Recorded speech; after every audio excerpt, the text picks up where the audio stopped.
नमस्कार दोस्तों, आप सभी का स्वागत है हॉरर स्टोरी के एक नए एपिसोड में। आज हम सुनेंगे ग्रैंडपाज हॉन्टेड हाउस।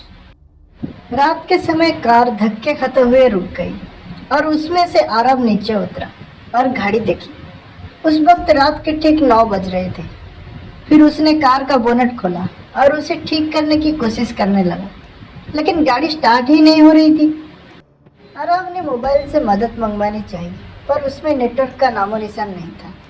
फिर उसने गाड़ी की पिछली सीट पर सोई हुई अपनी पत्नी मिताली को आवाज़ दी। मिताली, अरे ओ मिताली, उठो जल्दी से। हमें आज की रात किसी गेस्ट हाउस या होटल में बितानी होगी, क्योंकि गाड़ी खराब हो गई है और अब मैकेनिक के बिना नहीं ठीक होगी। हमेशा की तरह मिताली नींद में ही बड़बड़ाते हुई उठी। आरव, तुमसे एक काम ढंग से नहीं होता। कब से बोल रही हूँ, ये तुम्हारी पुरानी खटारा बेचकर कम से कम एक सेकेंड हैंड कार तो ले लो। जवाब में आरव बोलता है, खरीद लेंगे माता रानी, अब अपना बैग उठाओ और चलो, कहीं रात गुजारने का जुगाड़ करते हैं। फिर दोनों जंगल की कच्ची सड़क छोड़ के मेन हाईवे पर आ गए। उसी वक्त उन्हें जंगल में दूर कहीं से भेड़िए की रोने की आवाज़ आने लगी।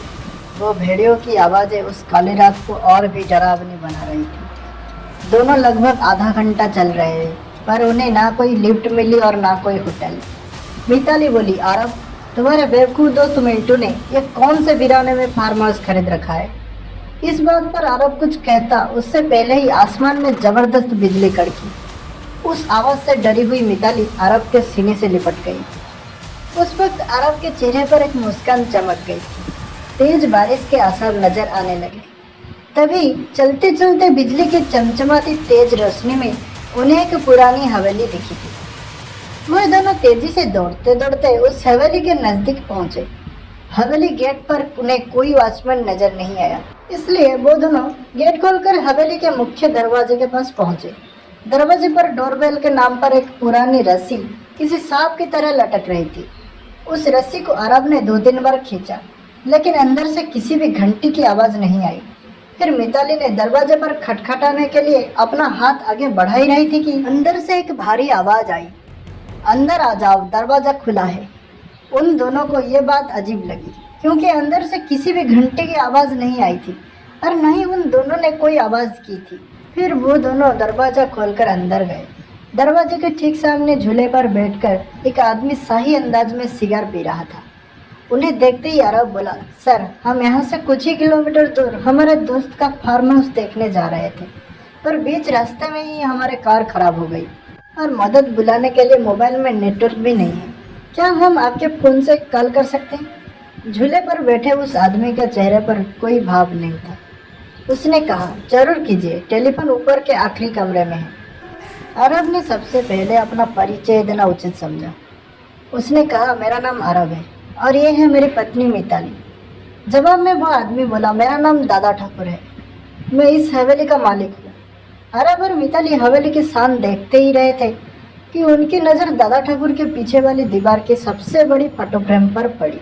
वो फोटो फ्रेम खाली थी और पूरे घर में तस्वीरें ही तस्वीरें थी। उन सब में एक बात समान थी कि किसी भी तस्वीर में कोई भी हंस नहीं रहा था। सभी तस्वीरें बिल्कुल ही भावनाहीन थी। फिर आरव और मिताली ऊपर गए और आखिरी कमरे में जाकर लैंडलाइन से अपने दोस्त मिट्टू को कॉल करने लगे। बहुत बार कोशिश करने पर भी फोन नहीं लगा। तभी मिताली की नज़र उस दीवार पर पड़ी। वहाँ और एक फोटो फ्रेम टंगी थी, उसमें भी कोई तस्वीर नहीं थी, सिर्फ खाली फ्रेम। ये देखकर उसके मन में संदेह हुआ। फिर दोनों नीचे गए और दादा ठाकुर से बोले, आपके लैंडलाइन से फ़ोन नहीं लग रहा है। दादा ठाकुर बोले कि यहाँ की फ़ोन लाइन में हमेशा गड़बड़ी रहती है, दोबारा से प्रयास करें या फिर चाहे तो आज की रात आप दोनों यहीं रुक जाइए। मिताली और आरव कमरे में जाकर फिर कॉल करने लगे, पर सब बेकार। आखिर में दोनों रात के वहीं रुकने का निर्णय लिया। बेड पर लेटते ही दोनों की आंख लग गई। रात के ठीक 1:30 बजे आरव की आंख खुली। आरव एक और बार फिर से अपने दोस्त का फोन लगाने लगा, लेकिन उस पर फोन पूरी तरह से डेड था। हाथ से फोन नीचे रखते हुए आरव की नज़र दीवार पर गई और सामने का नज़र देखकर उसके चेहरे पर से हवाइयाँ उड़ गई। कुछ घंटे पहले देखी हुई खाली फ्रेम में अब उन दोनों की तस्वीर थी और उसके नीचे लिखी थी उनके मौत की तारीख। उसने मिताली को उठाया और उसे तस्वीर दिखाई तो वो बोली, यहाँ कुछ तो गड़बड़ है, अरब, हमें अभी के अभी यहाँ से बाहर निकलना होगा। फिर दोनों ने वहां से सरपट दौड़ लगाई। सीढ़ियों से वो दोनों तेजी से नीचे उतरने लगे, पर उतरते वक्त सीढ़ियों पर उन्हें 4 पैरों की जगह 6 पैरों की आवाज आ रही थी। अब वो दोनों काफी डर चुके थे। कुछ भी करके उन्हें बस दरवाजा खोल के बाहर भागना था। पर दरवाजे के पास पहुंचने के बाद जब दोनों ने उसे खोलने की कोशिश की, उनकी कोशिश नाकाम रही, क्योंकि दरवाजा किसी ने बाहर से बंद कर दिया था। अरब दोनों उस भूतिया हवेली में कैद हो चुके थे। अरब और मिताली दरवाजा पीट रहे थे, मदद के लिए चिल्ला रहे थे। उसी वक्त बदकिस्मती से बिजली चली गई और मौत ने अंधेरे की चादर सब कुछ ढक लिया और चारों तरफ सन्नाटा फैल गया। मिताली अपने कांपते हाथों से मोबाइल टॉर्च चालू करने लगी।